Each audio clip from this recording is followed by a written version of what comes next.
Good evening. This meeting of the Kern County Planning Commission is called to order. Clerk, will you please call the roll?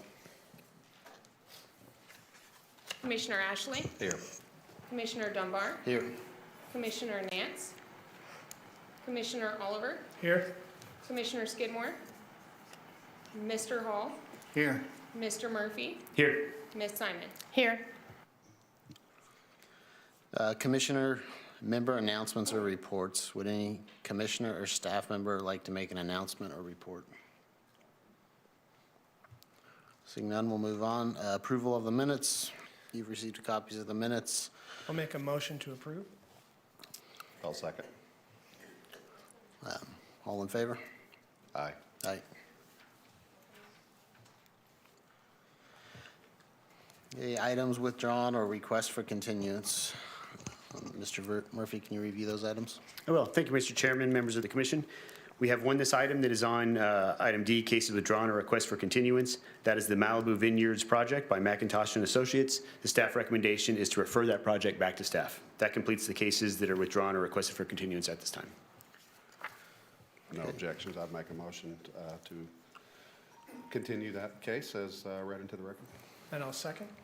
Okay, we'll vote on screen.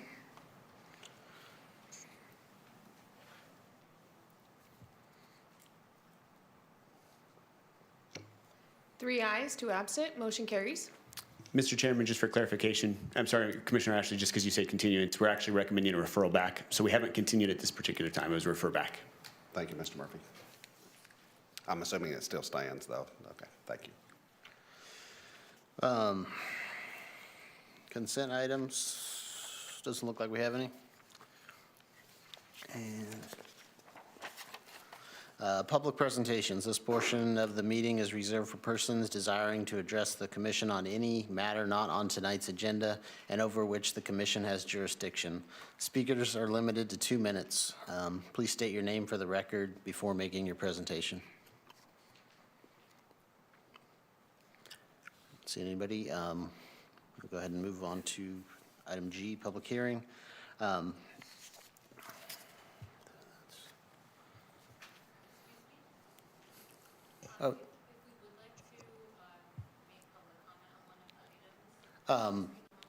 So if it's on the next item coming up, there'll be a time for you. If you wanted anything else, you can come up now. So if it's on one of the continued cases, that's why we're a little, Yeah, we'll wait until the, yes. thank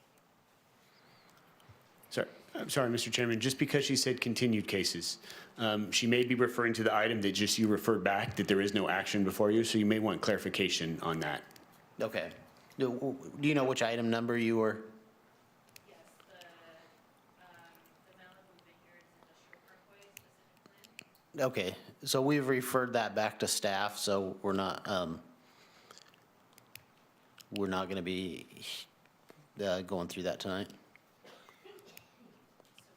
you be able to speak to that case as part of the public presentation portion? Yeah, Mr. Murphy, Chairman, can you- if I may, we've continued it and referred it back to staff, but you should probably take comment on it at that time rather than having them just present any just general public comment. Okay, So it would be a good time to now let them have their comment. okay. So, yes, you can, so they can come up and comment before. Absolutely. Okay. Yes, come on. If you want to come up to the microphone here and state your name. Yeah, just come one at a time. You each get 2 minutes. I guess we should preface this so you understand, they're taking no action today, so you're allowed to make comment, but they're not going to be able to respond or do anything based on that.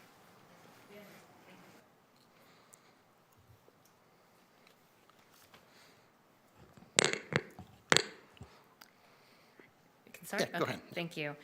My name is okay, I will.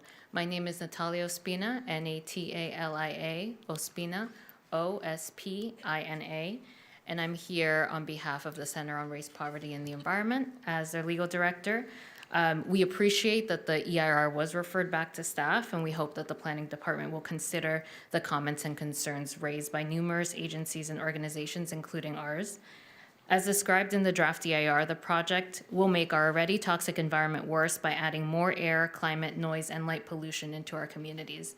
In particular, the project will directly and cumulatively increase diesel pollution, which has been shown to have short and long-term impacts on health, such as increasing rates of asthma, lung and heart disease, and cancer. It'll also create more safety hazards by adding thousands of trucks onto our roads where we drive, bike, and walk.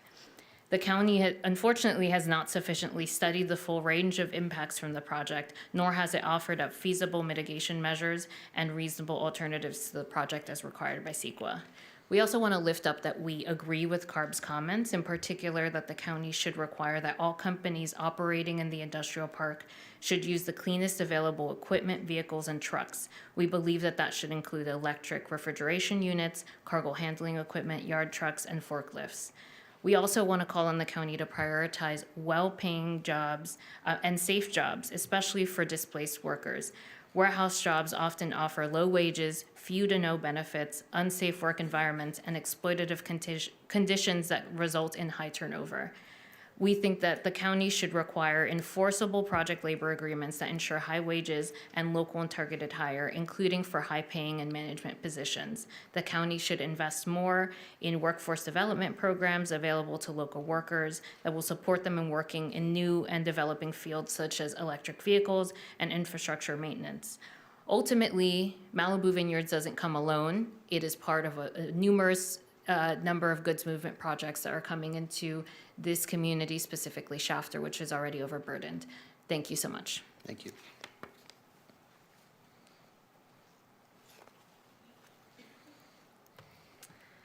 Good evening, Kern County Planning Commission. My name is Kayla Karimi, Kayla Karimi, and I am a staff attorney with the Center on Race, Poverty, and the Environment. Although the Malibu Vineyard Industrial Parkway item is being continued, I'd like to take the time to share concerns on the project's draft environmental impact report. The San Joaquin Air Basin has some of the worst air quality in the country and is inconsistent non-attainment of both state and national standards for criteria pollutants. Additionally, this project abuts the city of Shafter. The state has identified Shafter via AB 617 as a community that is both disadvantaged and disproportionately burdened by pollution. Not a portion of this community. The entire community is disadvantaged or disproportionately burdened by pollution. It is the only AB 617 community with this distinction. The proposed project also would cumulatively contribute to increased freight traffic in the region, impacting other environmental justice communities along existing freight routes such as the AB 617 communities of Arvin and Lamont. Fine particulate matter, ozone, and nitrous oxides plague our communities, and the project's DEIR acknowledges this, acknowledging that Kern residents continue to breathe, live, and work in unacceptable air pollution. However, Kern's existing environmental issues are absolutely absent in the DEIR's air quality and health risk analysis. The DEIR's own emissions modeling estimates that the project operations will generate 58.7 tons per year of nitrous oxides, 39.79 tons of particulate matter 10 per year. These estimates are far above the significance thresholds for those criterias, them being 10 tons per year and 15 tons per year respectively. Despite these impacts, the DEIR does not commit to specific mitigation measures which CEQA requires. It only has a vague promise to create a volunteer emission reduction agreement with the Air District, which does not make any commitments to the actual site nor the community. It also fails to comply with the law of CEQA by not including when or how pollutants would be emitted or the impact this project's pollution would have on health. The Commission should not certify any environmental document that does not comply with the law. We ask that this body also scrutinize these polluting projects with community health at the forefront. Thank you. Thank you. And we have some community members that are going to give their comment in Spanish, if it's okay if I then translate into English. Yes. Buenas tardes, mi nombre es Anabel Márquez. Soy residente de la ciudad de Shafter y yo me opongo a este programa. Me opongo a lo que quieren hacer por tanta contaminación que tenemos. Ya tenemos trenes, ya tenemos troques, ya tenemos a la Wonderful, la compañía Wonderful, que quiere hacer casi un descargar y cargar troques ahí. Tenemos contaminación de pesticidas, de petróleo, y ahora nos quieren traer más. ¿Se imaginan ustedes cuántos trailers van a venir las 24 horas del día? ¿Qué tan cerca está de la ciudad de Shafter? ¿Se ha puesto el condado a pensar en la delincuencia que va a haber, en los accidentes que van a haber? No hay que fijarnos en lo monetario y en lo que va a llegar aquí al condado. No es dinero lo que nosotros queremos que ustedes vean. Queremos que vean la vida de los que vivimos aquí, de los que hemos estado sufriendo con cáncer, con asma, con toda la fiebre del valle, todo lo que tenemos. Y aparte nos quieren traer estas industrias. Nosotros ya fuimos a ver a la ciudad cerca de, ¿cómo era? De Ontario. Y vimos cómo los trenes, los semáis están destruyendo todo alrededor. Aquí en Rose Hill está destruido por el petróleo. No se puede sembrar, no se puede hacer nada. Es una cosa muerta. Y esto va a ser igual. Van a pasar trenes. Ya tenemos 3 trenes. El del que carga troques, el Amtrak, y el rápido que va a pasar por Shafter, por la ciudad de Shafter. Tenemos semáis que nos atraviesan en escuelas, iglesias. Y ahora nos quieren traer esta industria. Señores, pónganse a pensar. Por favor, piensen en la humanidad de nosotros, en nuestra comunidad. Es tiempo ya de que vean las cosas por las vidas, no por lo monetario. Gracias.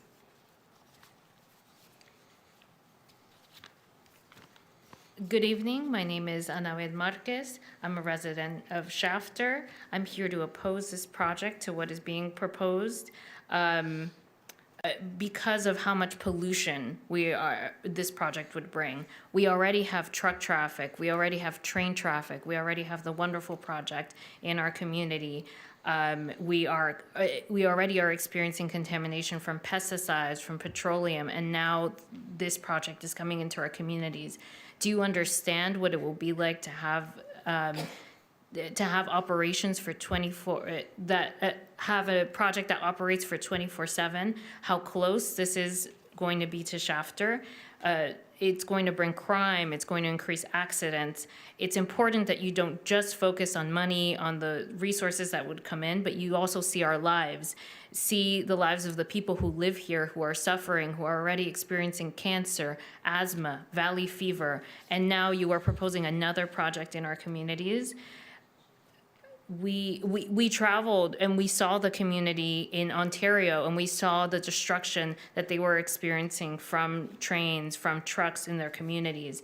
We've seen how communities like Lost Hills have been destroyed by petroleum. You can't grow things there anymore. We already have three sets of trains coming through our communities from the Amtrak, now the high-speed rail that's coming. We have semis that are traveling through our community next to schools, next to churches. We please ask you to think of us and see things through the lens of our lives and the impact it will have on us. Thank you.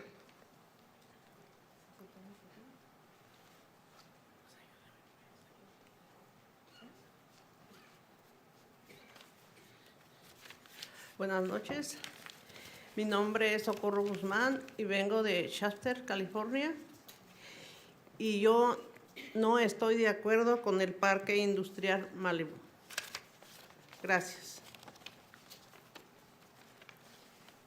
Good evening. My name is Socorro Guzman, and I'm a resident of Shafter, California, and I am not in support of the Malibu Vineyards project.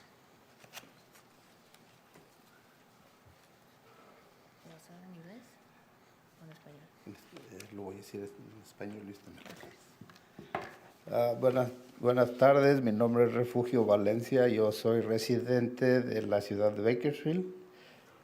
Yo también trabajo para la organización de Center on Race Poverty and the Environment. Para no sonar repetitivo, voy a mencionar algo otro de los argumentos que tenemos para oponernos a este proyecto, el proyecto de Malibu Vineyard. No parece. Creo que el condado se está equivocando si intenta aprobar este proyecto antes de escuchar más sobre la opinión pública. Yo creo que el condado intenta vendérnosla hablando de que el proyecto va a traer muchos trabajos, cosa que no es verdad, porque en el lugar donde se pretende poner el centro de almacenes son 700 acres, donde trabajan muchos trabajadores en el campo, cosa que cuando sean almacenes no van a ocupar tantos trabajadores porque hemos visto la cantidad de trabajadores que tienen los almacenes. Entonces, otra de las cosas que tiene en contra este proyecto es que los trabajos en los almacenes son demasiadamente demandantes, con horarios muy apretados para los trabajadores, sin beneficios, con salarios del mínimo. Entonces, estamos viendo que este proyecto, en lugar de mejorar a la comunidad, la va a empeorar en cuanto a trabajos. Entonces, yo creo que necesitamos que el condado nos escuche y que, como dijo una compañera hace unos momentos, pongan por encima la salud de las personas que vivimos aquí en este condado. Gracias.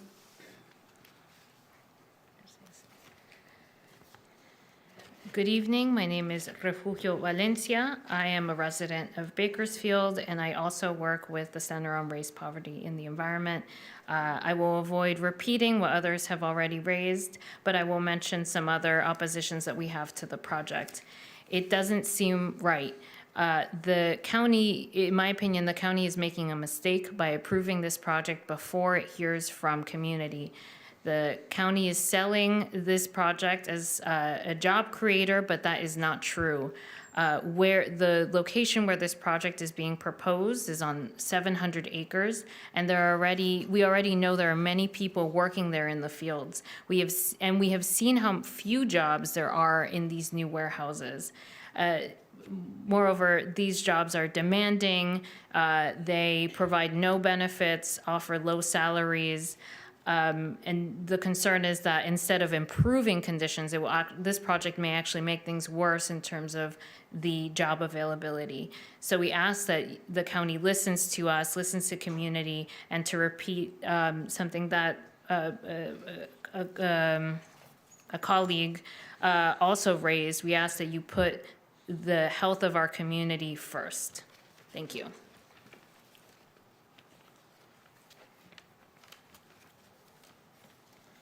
Hola, buenas tardes. Mi nombre es Luis y yo me opongo a esto que quieren hacer. Piensen en los niños. Yo ayudo a los niños que hagan ejercicio, pero si tenemos más asma no podemos.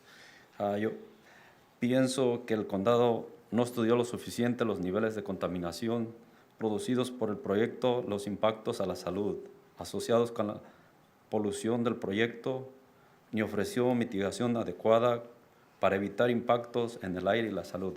Piensen en los niños, por favor. Gracias. Good evening. My name is Luis. I'm also opposed to this project. I ask that you think of the kids. They need to exercise, and if they have asthma, they won't be able to exercise. I'm concerned with the lack of studying I'm concerned that the county didn't adequately study this project, didn't look closely enough at the impacts that this project would have, and didn't offer adequate mitigation measures. For that reason, I oppose this project. Thank you. Oh, sorry. And then also, please, I really request that you were thinking of the kids. No traíamos unos comentarios de miembros de la comunidad, se lo podemos dejar. Okay, we also have some written comments that folks that weren't able to make it here today that they wanted to offer in writing. Would we be able to to offer those? Yes, you can hand them to the clerk.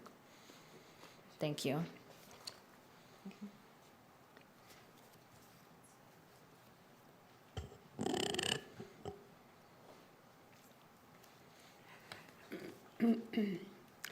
Mi nombre es Felipa Trujillo. Yo vivo en Shafter y allí hay ya 300 pozos de petróleo.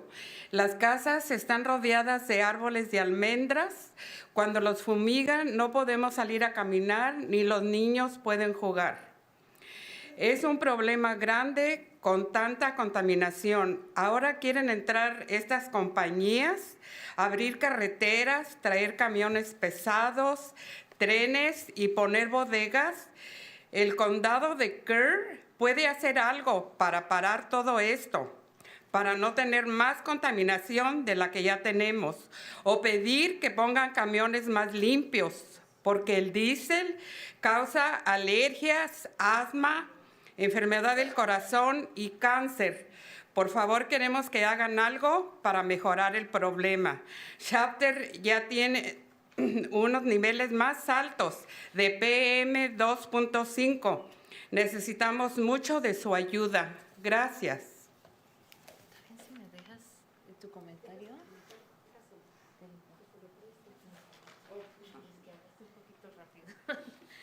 Gracias.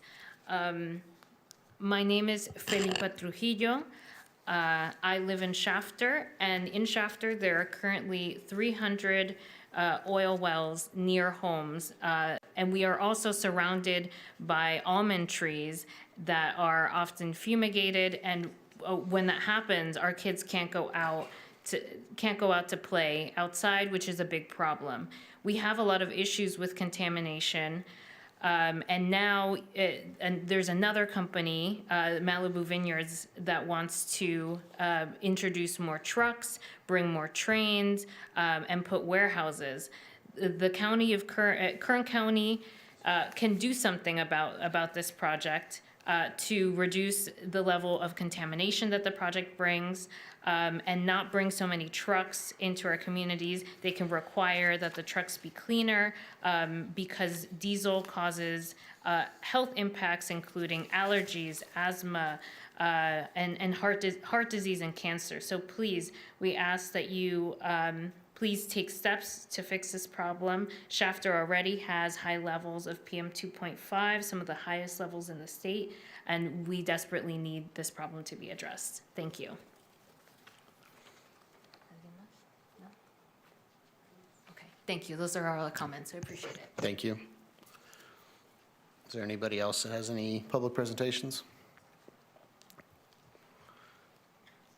Okay, we'll move on to public hearing. First item tonight, item number 2 on the regular agenda, is the applicant or representatives present. Is there anyone in the audience that wishes to speak for or against? I'm just, okay. Okay, staff, will you give the report for this presentation? Thank you, Mr. Chairman. I'm actually going to introduce Ms. Anjanette Simon, who will introduce Sarah, who is the staff planner on this project, who will make this presentation. Thank you, Mr. Murphy. We'll,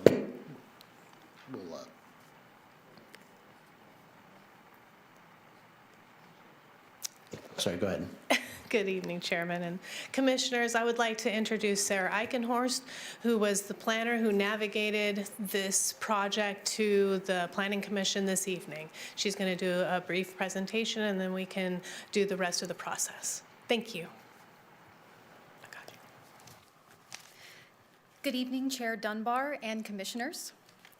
The proposal before your commission is for a conditional use permit modification and zone modification to authorize the existing Rock Harbor Church to expand their church facility and authorize the establishment of a private school that could accommodate a maximum of 37 students.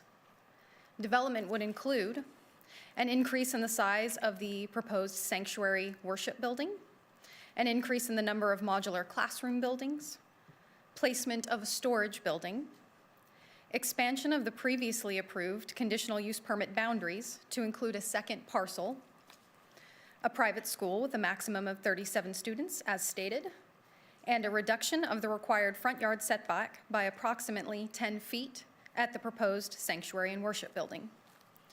Further details of the proposed modifications and requests have been outlined in the provided staff report.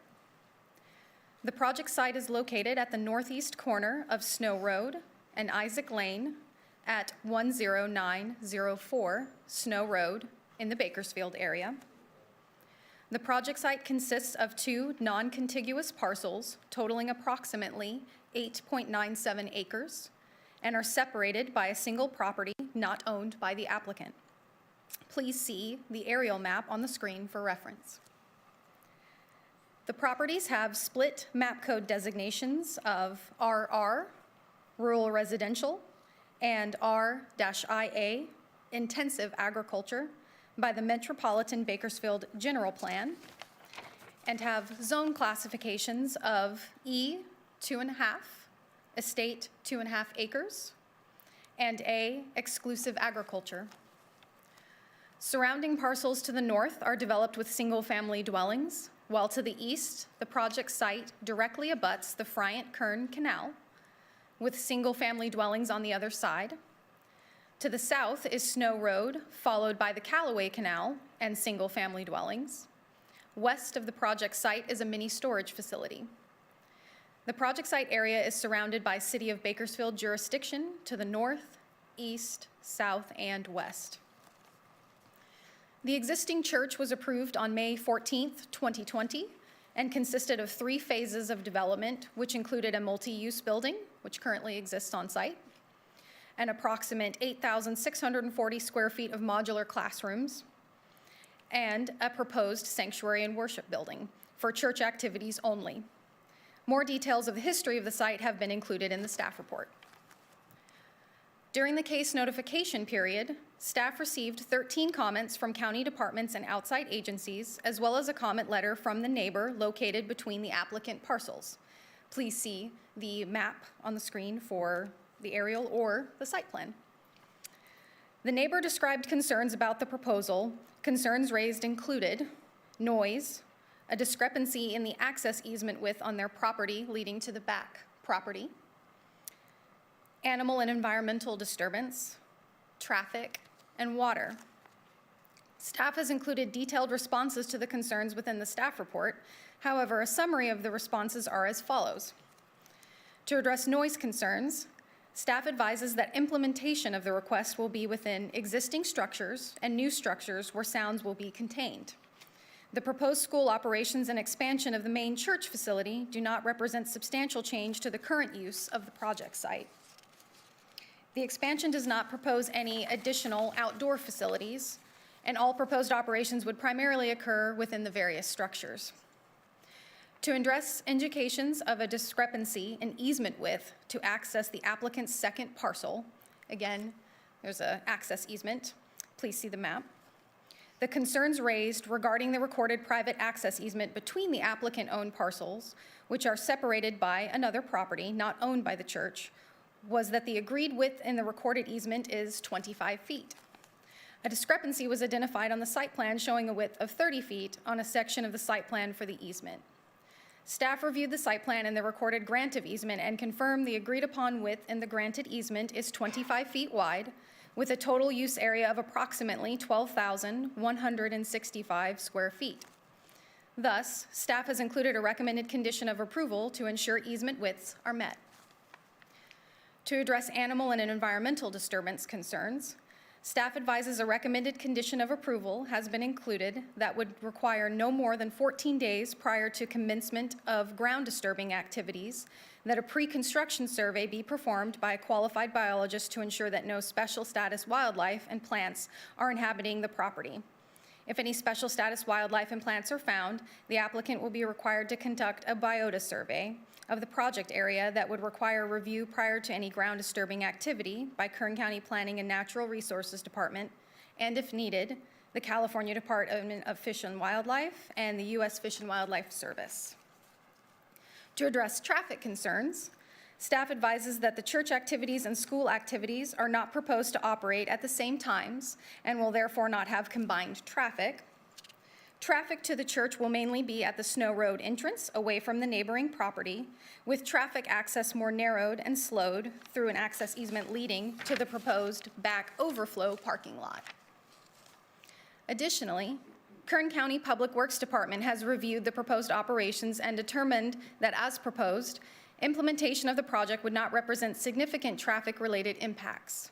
However, a traffic study would be required to review and mitigate traffic if school enrollment ever exceeds 75 students, of which a modification request to this conditional use permit would be required and properly noticed to the public prior to any increase in student enrollment.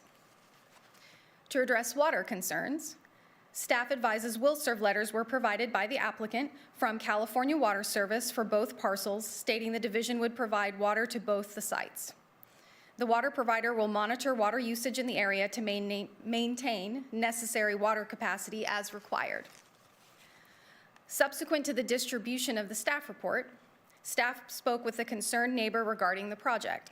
And through those discussions, staff is including an additional condition that would require fencing separation along the easement.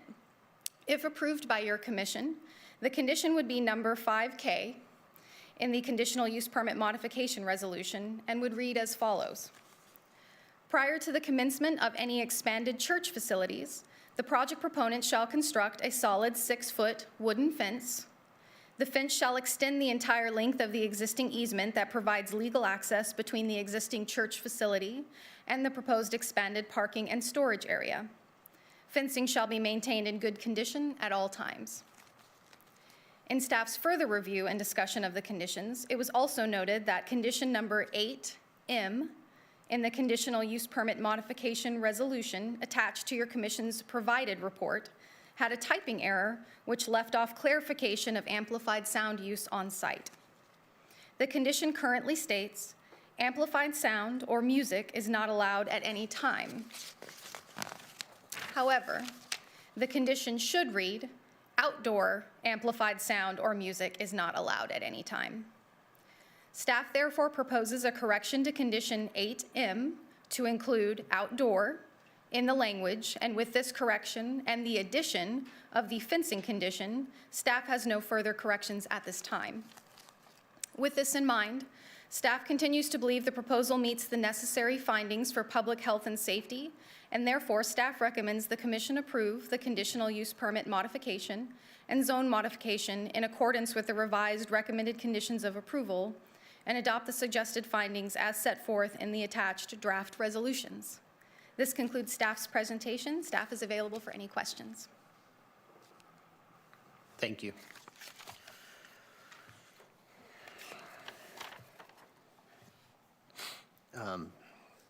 Does the applicant have an opening statement or comments?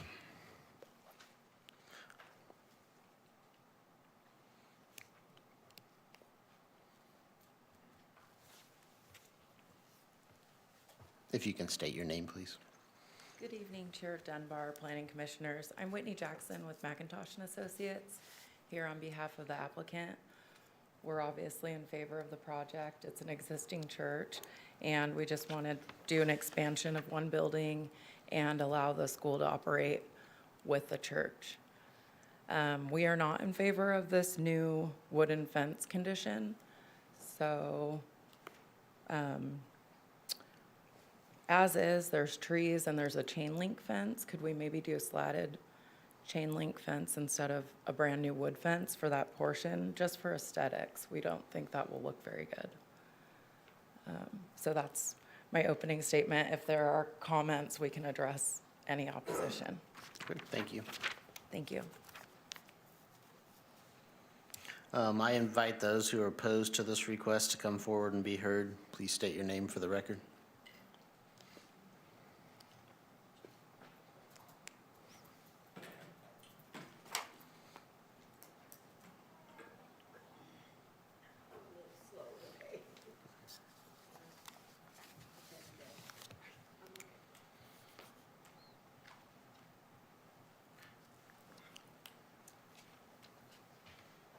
Good evening.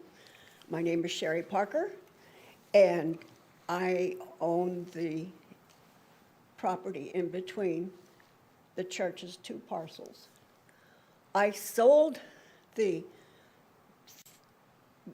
3 acres to the north of my present rancho, Costalata. And when I am upset about how things were gone about with the easement, they came to me and asked me if I wanted to sell. We talked it over, and I said, well, okay, you come up with a good thing and we'll offer and we'll do it. But he also said that there would be no buildings put on this 3 acres. It would only be a parking lot for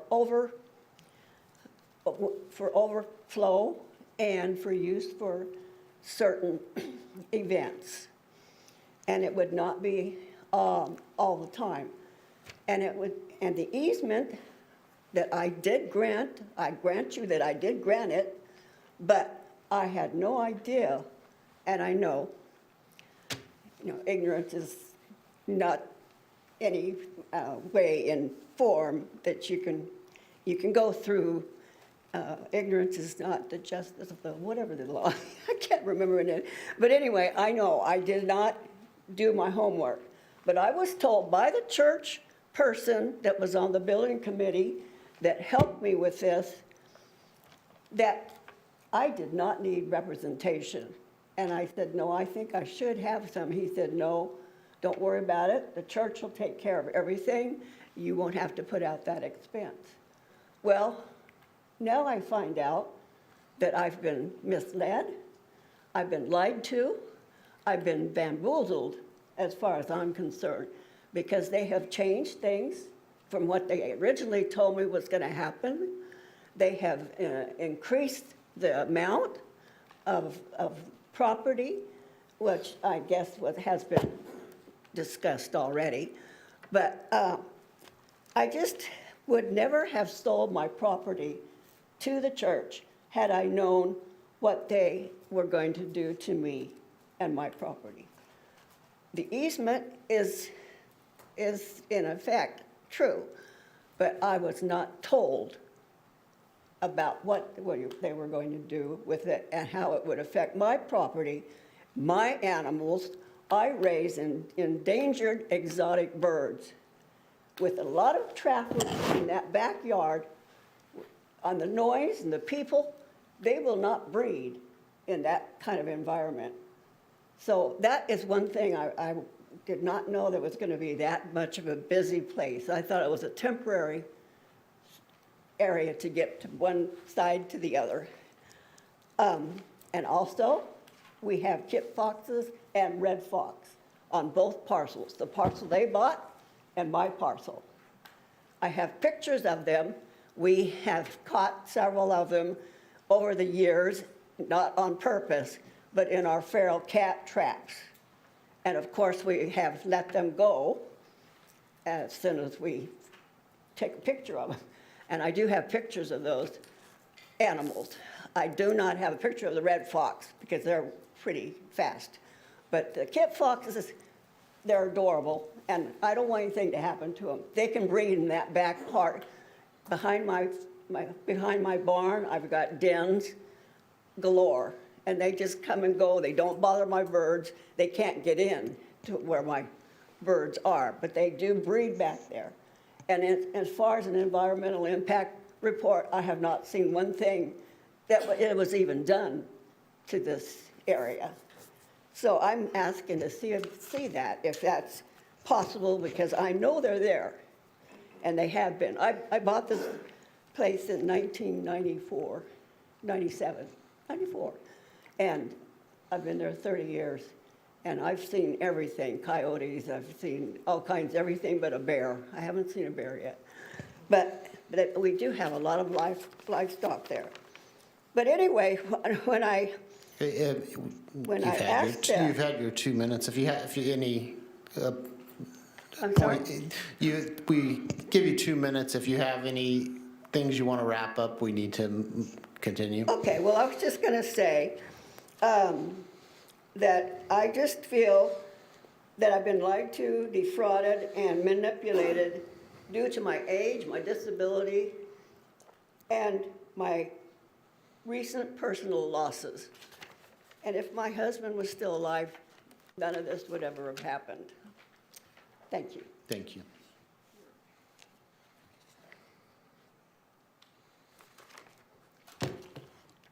I'm just going to bring up a few points. My name is Janie Monharris. I'm going to bring up a few points that I'm here with Sherry. And what she also needed to say was she didn't understand what an easement was. She's saying ignorance is not part, but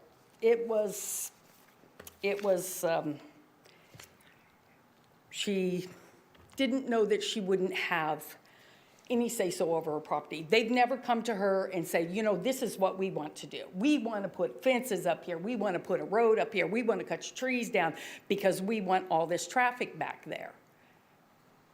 You know, we get the plans and there it is. And unfortunately, it's hard to find a lawyer in a week's time.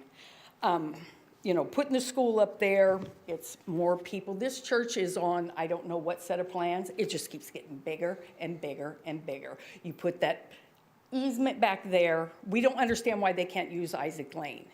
We are boxed in. It devalues our property with that road back there. And the noise is because of the road. That was our concern. Not the noise on the church side. It's the noise of the people and the cars in the back. Isaac Lane doesn't bother anything that we do.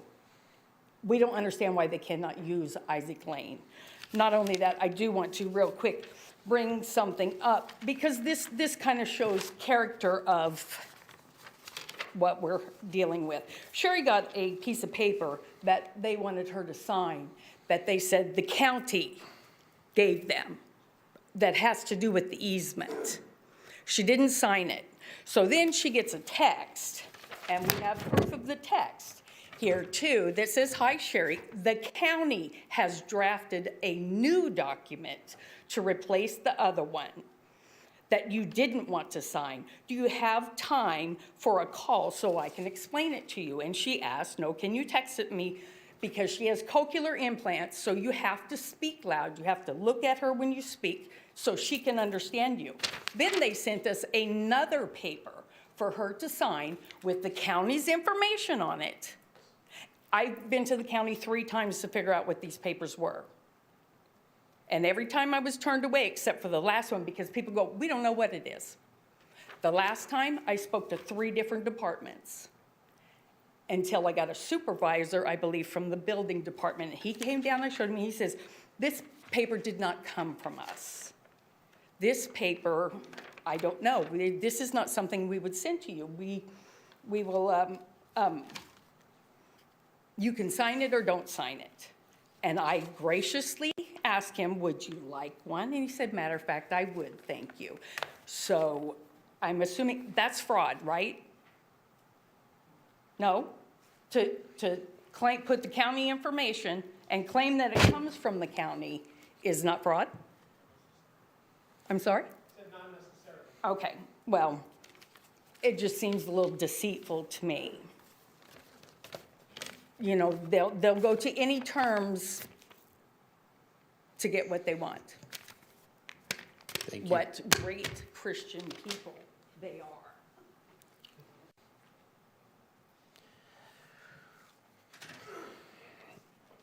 Is there anyone else who'd like to speak in opposition?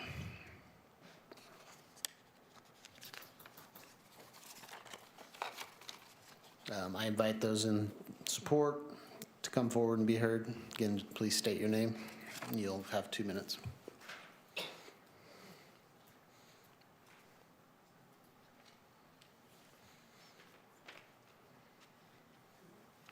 My name is Tracy Crawford, and I live beside the property. I'm at 7816 Isaac Lane. We moved there 6 years ago. When we first got there, Sherry, who owns the property between the church and the other property, we had talked to her about buying and purchasing the property that the church now owns where they are putting the parking lot. So my husband and I and her came up with an agreement of an amount. There's no water, there's no electricity.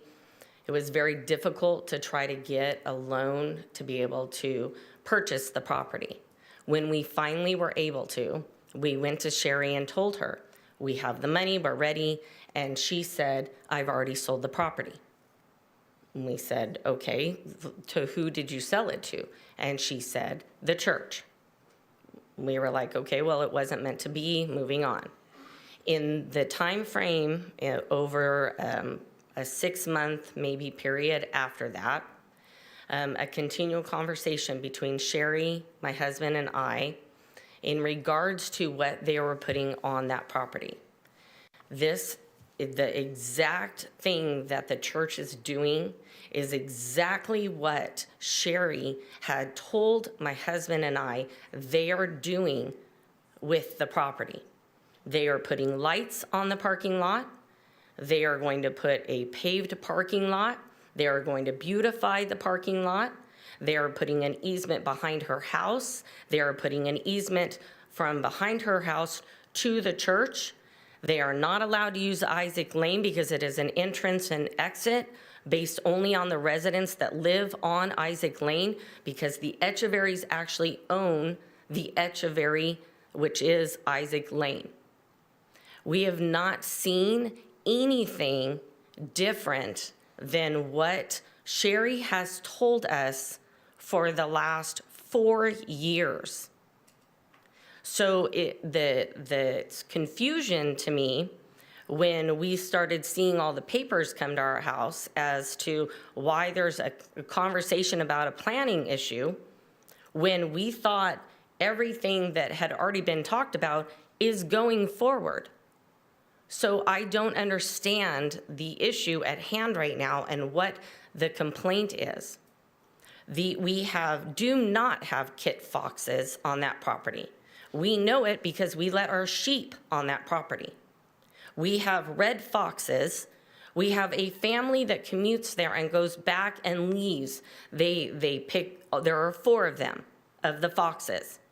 There's 2 children and mom and a dad, and they migrate. We'll see them for a while, they leave, they come back. We are on that property all the time. We are constantly making sure that our property adjacent to that has, so that our animals don't get out, don't, cause a problem. We know what that property looks like because we're there all the time. There are no kit foxes. We haven't seen a coyote.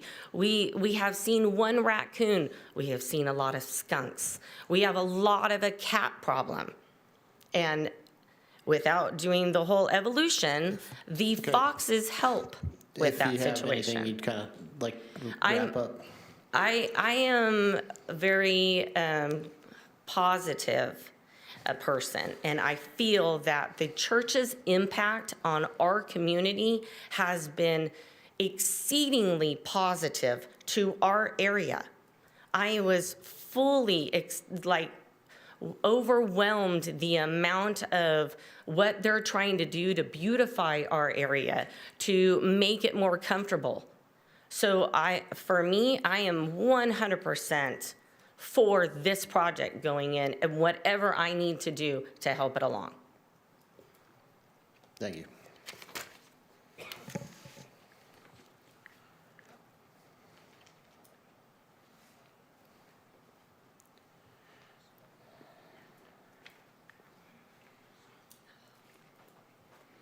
Hi, my name's Terry Maxwell. Do you want me to spell that for you? It's pretty easy. Just think of the coffee and you've got it spelled correctly. I'm fully in favor of this project going forward. I think one of the foundations of the argument against it is that somehow the person who owned that whole property, that whole area, was lied to somehow by the church. The openness of the staff and pastoral staff at the church was that they have been informing everyone in the church exactly what's going on and what their intentions are, and that they had found this property. Now, I don't need to go into all the problems they had with the county in getting that building put up in the first place, where it was supposed to open about 12 months before it finally was open, because they kept finding things that we didn't do correctly. And we complied with all those things. And here we're trying to comply as best we can with what is being requested of us. But I will remind Ms. Parker that the intent was to buy the front property and the back property, and at such a time as she had decided to go ahead and sell that middle property, that she gave the church first right of refusal, which kind of puts a damper on the idea that she didn't know anything that was going on, because the intent was for some point after she had either decided to move out or sell the property or anything else, that the church was, in her opinion at that time, the people that she wanted to see have that middle property, because it would complete exactly what their plans were for the future. So I think it's kind of odd that it comes back now. I'm not sure what she's been influenced by, but I can make a few guesses that she now has a different thought about what she wants the church to do and how she values her property. Thank you. Thank you. Is there anyone else who'd like to speak in favor?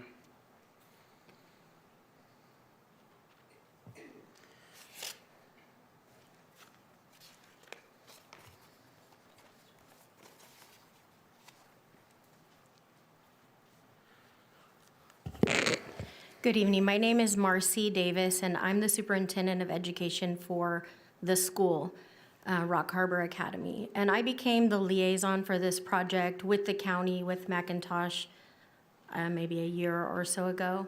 And I just want the board to understand that nothing has changed. The school was never intended to be on that parking lot area. It's not going to be in the parking lot area. It was always intended to be in the area where the current church exists. As Sherry mentioned, she does have cochlear implants and she prefers to text. So Sherry and I have texted a couple of times throughout the process. Our texts have been very friendly. I let her know at one point, she had let me know her frustrations, and I said, I'm so sorry that you felt that way.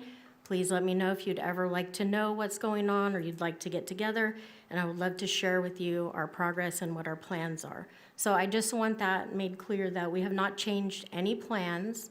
Everything is exactly the same, and I am completely open on the part of the school to talking to Sherry Parker and letting her know what's going on. Thank you. Thank you.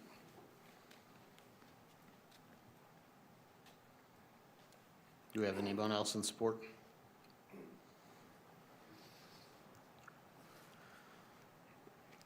Does the applicant have a closing statement or comments to make?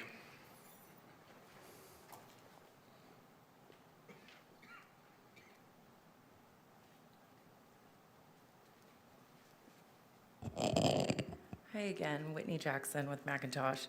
I just wanted to touch on a few of Sherry's points, just for clarity. So we will have to do biological surveys within 30 days of any commencement of grading or ground disturbing activities. It is illegal to take any special species, and we would not want to do that. So that will be mitigated before any kind of ground disturbance activities. And the buildings that are placed on the north parcel right now are storage because the classrooms were donated to the church. Once the CUP is approved, they'll be removed and brought to the southern portion of that south parcel. So that should mitigate her concern for having buildings behind her home. And when they speak about noise, I don't understand what they're talking about because that's undeveloped. So there is no traffic going through the easement at this time. And the county actually required us to provide a letter from her stating that she did in fact record an easement with us. So that paper that we provided for her was just an acknowledgement form. And the reason it had the county in the letterhead is because it was being delivered to the county. So that's the discrepancy there. And lastly, Isaac Lane is a private street, so we aren't using it for access because there's different owners and we just can't. So we've created a deceleration lane from Snow Road into the site. So there's proper ingress and egress for all the church and school activities. And if you have any questions, we're available. Thank you so much. Thank you. Don't go far, Whitney. Okay. Yep, we'll get to the. Would staff like to make any additional comments on this item? Yes, Mr. Chairman, members of the commission, I would like to provide some clarification, but can I ask a 5-minute recess so that I can confer with council on a few items before I provide some context and some feedback to your commission? Okay.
Okay, I'll turn it back over to you, Mr. Murphy, for additional comments. Sure. Thank you, Mr. Chairman and members of the commission. I appreciate the indulgence on the 5-minute recess. I needed to confer with council regarding some of the items before you today.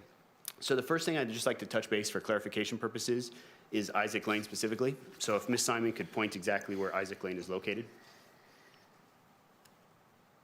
So just because a question did come up on Isaac Lane. So when we've reviewed what the status is of Isaac Lane is basically it's a private road that has been provided access for a number of parcels that run along that road.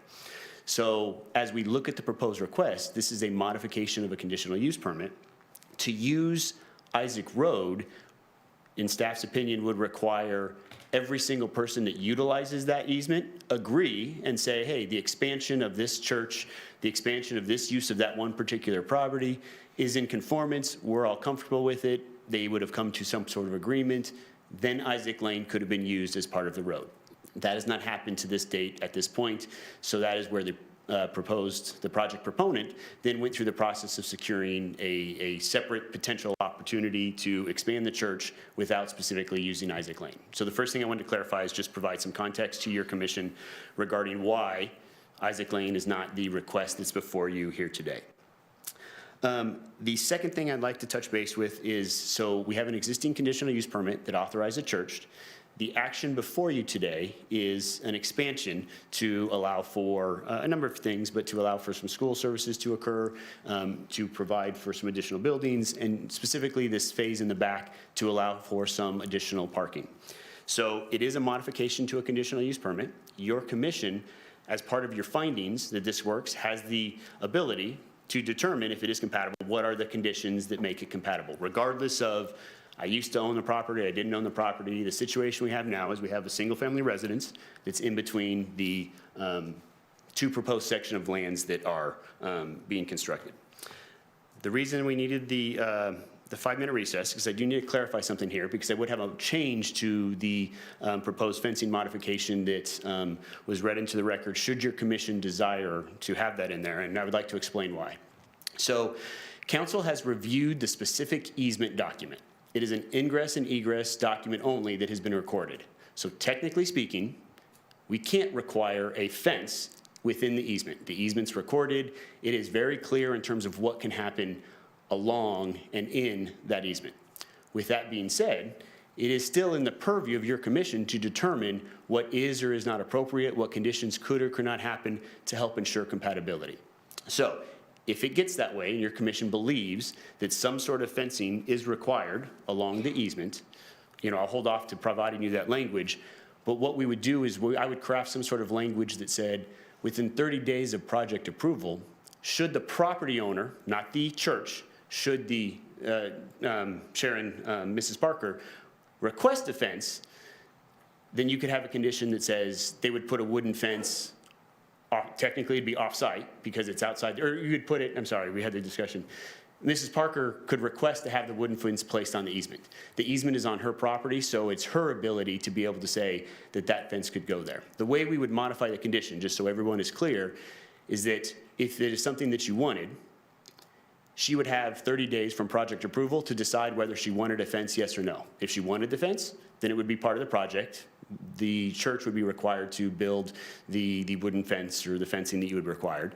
If Ms. Parker decided she didn't provide that letter and didn't want the fence, the church would still be able to continue to go forward. They just would not have the requirement to construct the fence. So again, it's technicality, but because of how the easement language reads specifically, we cannot impose the requirement to put a fence on the easement. However, clearly, if Mrs. Parker would like a fence to help separate that, she can provide the authority to have the church put the initial fence on there. Again, I would recommend, just because it would be on separate property, that the condition would also be clarified. It's constructed once, and then ongoing maintenance is either the resident or it's the church. I think that would be part of the conversation that would have to be decided. So if that is something you would like, we can craft some sort of condition to address that. But I just wanted to provide some context in terms of how it was initially presented.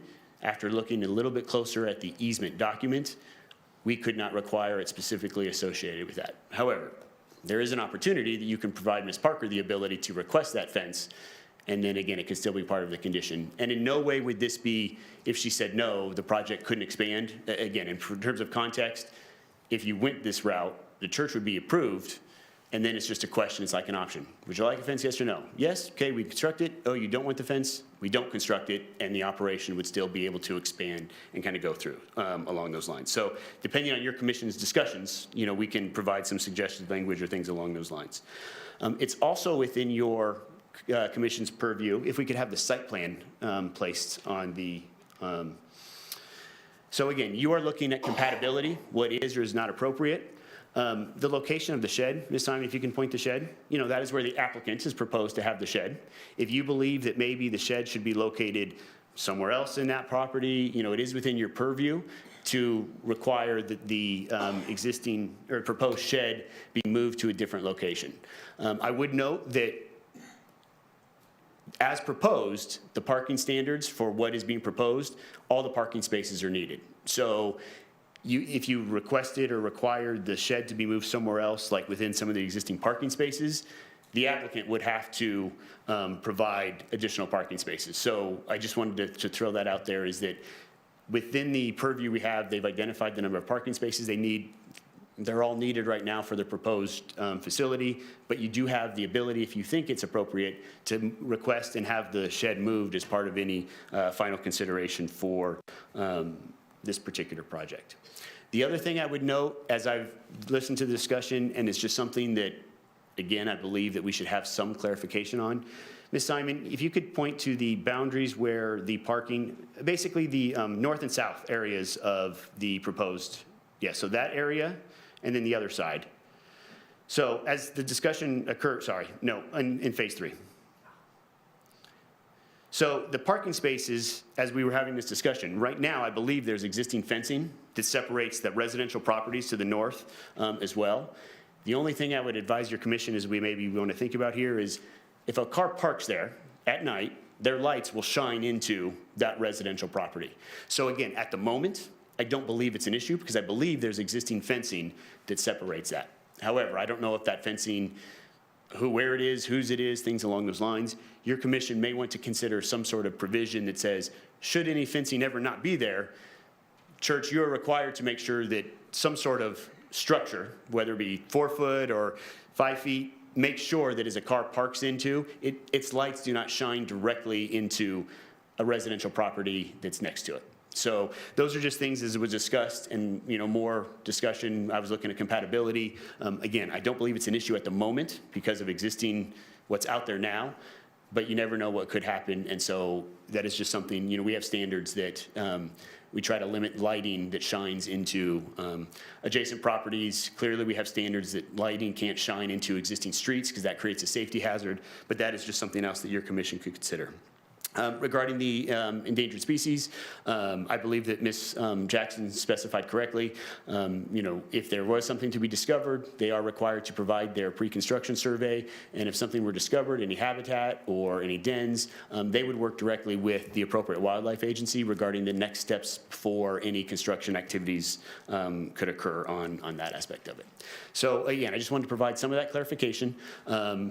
Based on your conversations, your decisions, we'll be happy to try to draft or any measures that your commission may be appropriate, but I just wanted to throw that information out there for your overall thoughts. Thank you. Thank you. Okay, this hearing is now closed to public testimony and opened to commission for questions and comments. Mr. Oliver. Yeah, Ms. Johnson, can you come on down for a minute, please? Do you have, or I don't know if it would be you or if it would be somebody else that has when you guys were doing the easement and the other stuff, the disclosures or anything else contractually, can you speak to that? Yes. I don't have the easement physically with me, but I can most likely. So, I'm a real estate broker. Okay, also. So my question to you is, when you did the contracts for the easement as well as the property, the overflow property and stuff, did you submit the proper disclosures and everything to Ms. Parker? was everything disclosed? Yes, when we draft That is, easement. that is required by California state law. Correct, and we do a legal description, we do exhibit maps for people who can't read a legal description because it's very technical. Yep. And there's a pretty picture showing exactly the width, length, square footage, I know it's everything. required. Yeah, and it was recorded as well, so we Yes, had to good. have her signature and the And that's buyer's. why I just wanted to bring that up, because it was stated that she was not told, and I'm like, you had to have been told. Yes, And by because law, it's we have California state law. Yeah, that's I have correct. to follow it, you have to follow it, we all have to follow that law. Absolutely, And yeah. So, okay, that's my question, thank you. Okay. Absolutely.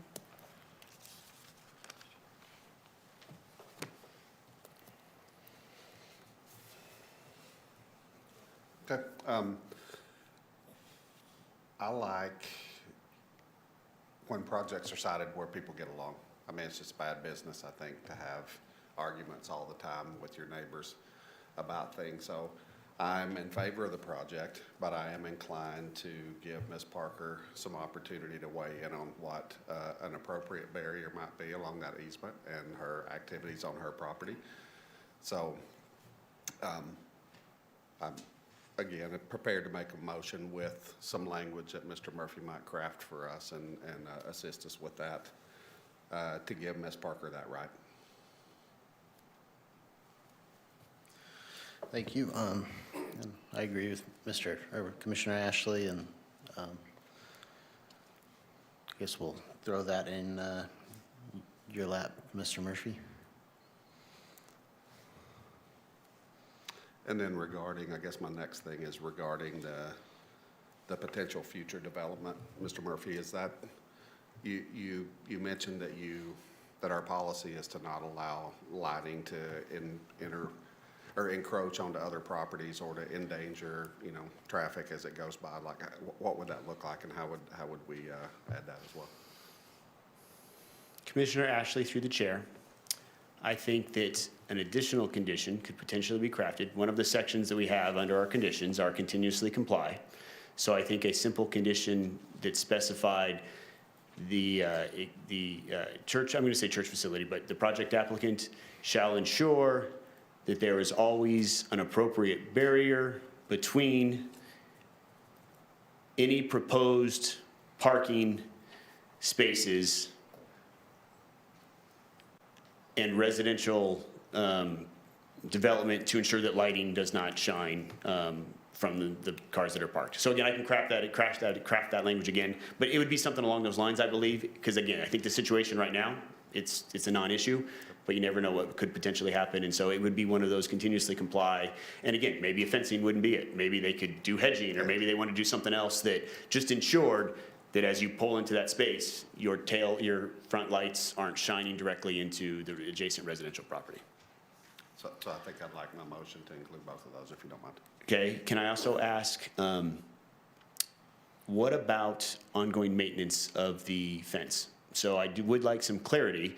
Is it your commission's desire that once the fence is constructed, once, and been inspected, great, all in for one, a fence was constructed, now any ongoing maintenance or anything along those lines would be borne by the property applicant? Or is it that you believe once the fence is constructed, then the church would have the responsibility of just going through to make sure that that fence is continuously maintained in good condition? I believe, just given the discussion we had today, that it's appropriate to clarify that within your condition. Yeah, thank you, Mr. Murphy. Do you have thoughts on that?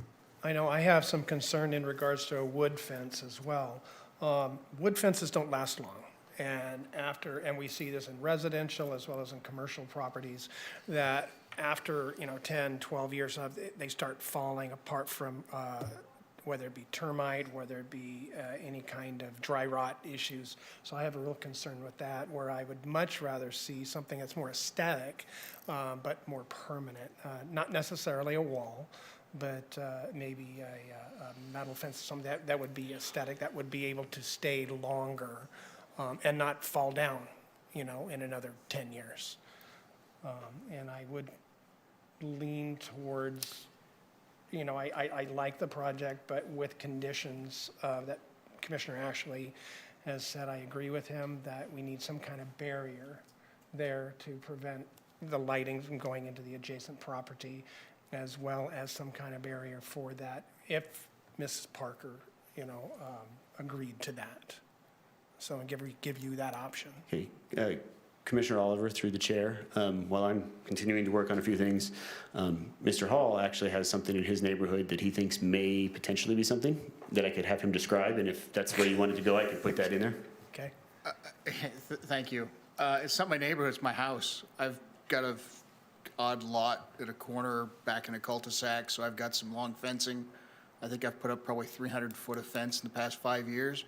There's a new product out, it's relatively new, I should say, called Postmasters, which is a metal post. I mean, my father just put a block wall in. If he had done what I would have said, it would have been a wood fence with Postmasters, because they're nice in that you can take out full sections if you need to remove something. The metal posts last as long as a block wall, probably even better. And if you ever have to repair because something breaks on the block wall or somebody, hits it with something, it's easier to repair. So, yeah, wood fences aren't great when it's a wood in the ground, but if you're using those metal posts, they are much closer to a block wall as far as longevity. Okay. Yeah, I agree with that, because as long as if Mrs. Parker, it would be at Mrs. Parker's approval, though, if she wanted it or not. I'd like to keep that in there. So that gives her the option of whether she wants a fence there or not. Would be my suggestion. Yep. I would like a block wall.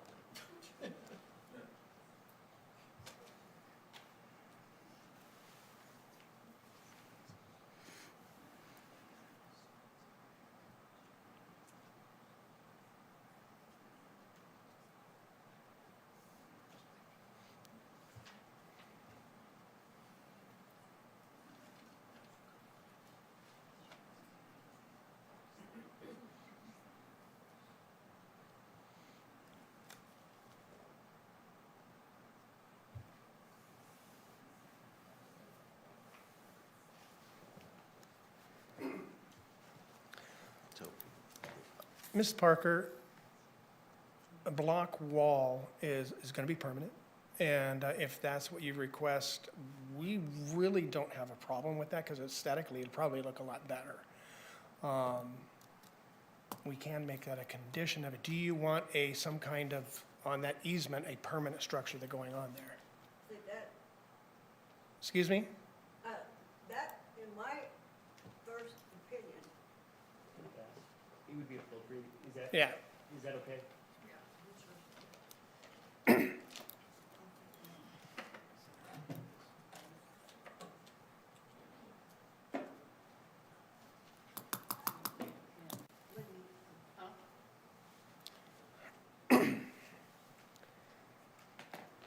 And we'll try to keep this as brief as possible, Ms. Parker. I have a hard time hearing everybody. That's all right. I was of the opinion that the entrance to the easement would be on the southeast corner of my property. I had no idea that it was going to go down halfway down my property to the south, to the west, until the day I signed the papers. And I thought it was going to be straight across. Ms. Parker, this is not what we're asking you, ma'am. I know, but I would like to have some kind of wall to keep the noise down, for Okay. people from being able to see into my place. All right, thank you, ma'am. Okay. Ms. Johnson?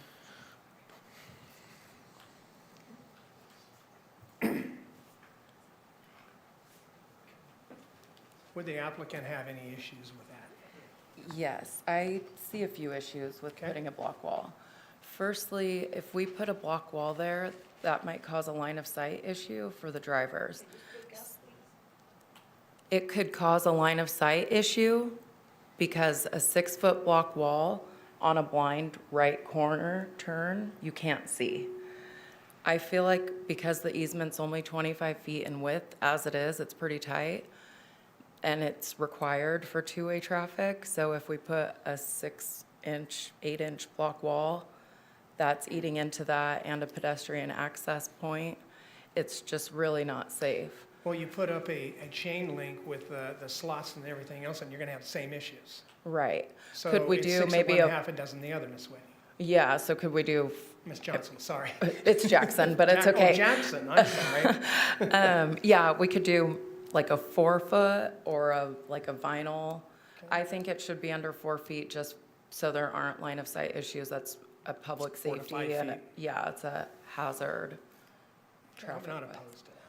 Yeah, and we don't mind putting in like a landscape buffer. A 36-inch continuous evergreen hedge is always great to buffer sound and light. We've done that with other projects successfully. We're willing to work with her. We obviously want her to be comfortable in her home. The church isn't trying to have malice or do anything negative to affect her property, but we just want to make sure that the people utilizing the site are safe. Thank you.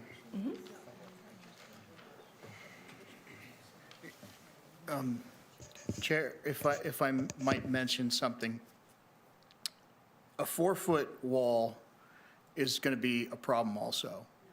Sightline on corners in residential neighborhoods or anything starts off at 3 foot. So 4 foot, if she's essentially identifying that they have a problem with the easement not being big enough to traverse the corner she's mentioning. I don't know how we address that, but 4 foot doesn't do it. I mean, that sight line is only 3 foot high. And 3 foot's even pushing it because it's supposed to be typical height of somebody sitting in a car, looking out a window, and I don't know, a lot of cars seem to be getting lower these days, not higher. So, something to consider.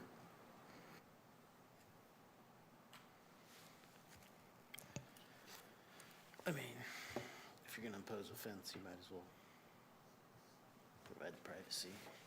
I don't know that 4 foot does it.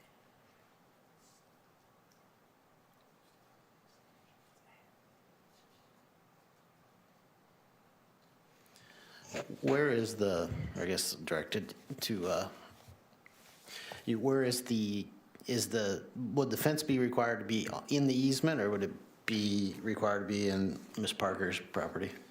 And what about also in regards to, instead of a wall, doing a hedge or something like that, that's aesthetic? So Do we have issues? let's address the first issue. I've read the easement document. Easement documents, as you know, are strictly construed to exactly what's there. Nothing there says they can have a fence it's just ingress and egress. So it's a very limited easement document. That's why we were saying at the desire of the protestant in this instance, the property owner, if they wanted a wall to go in there, they could request that and you would put it in as a condition. So that's really where it comes down to. I mean, the easement exists, it's here.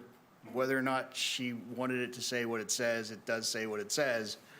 But also having a line of traffic I'm just looking at that right now, 60 cars in there? I mean, I don't know how many times that parking lot's gonna be full, but it seems like a wall is appropriate for that.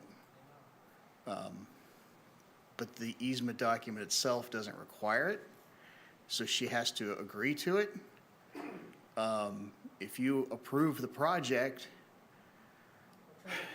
yeah, if you approve the project, she potentially has some sort of argument that the easement isn't what was contemplated here, and that's a civil matter. So I don't, it's a parking lot. I don't think the sightline issue would be a big issue if you put up a wall. But that's something for the church to consider. Maybe they should be asking for a wall and, a little bit more corner space there instead of what they've got right now in their easement. And it's time for neighbors to kind of come to agreement on something. That's exactly what we need. I can't make the minds meet, so. Yeah, we're trying to make this work for everybody to get a meeting of the minds, guys. So, but I'm inclined, I like the project, I like the way it's laid out, I'd like to,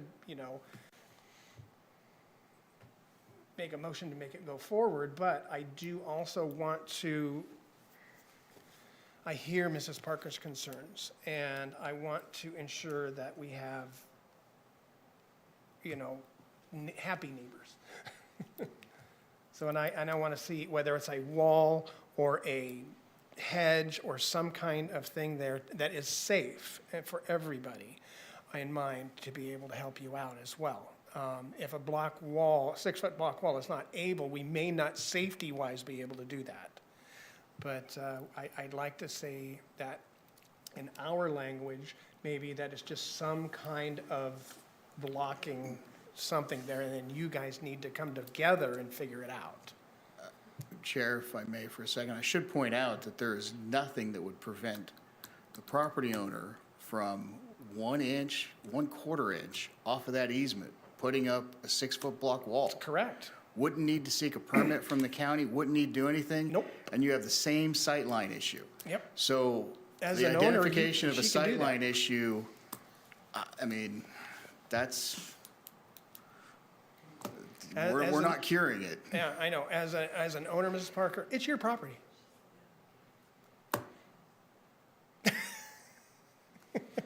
We can't prevent you from doing anything on your property.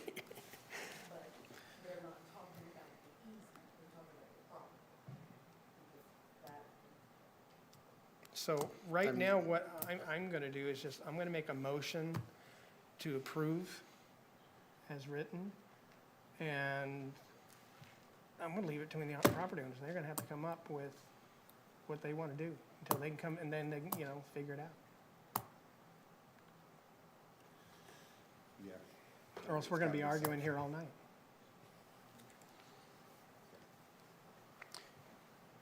Sorry, real quick, Commissioners, before, what it sounds like, I do believe there was still one condition that still needed to be clarified, which was 8M. That had nothing to do with a wall, a fence, or anything along those lines, but that was just a typo that if your motion was that, we would still request that at least the proposed changes for condition 8M, the Yes, correction. and we will add that correction still in part on, of the yes, overall we'll add request. that correction in on my motion. You want a second there? Just because I want to make sure we're clear. So the motion on the table right now, you can correct me, is to approve the project as recommended by staff, but the only clarification that we would ask is the condition for 8M, and anything that we had previously discussed is not part of your motion at this time. Correct, as it stands, and I'm going to leave it back at the hands of the property owners. If they want to put a wall, they put a wall.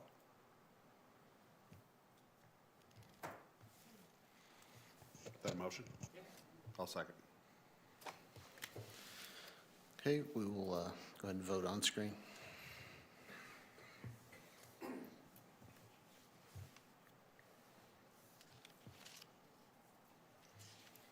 Three ayes, 2 absent, motion carries.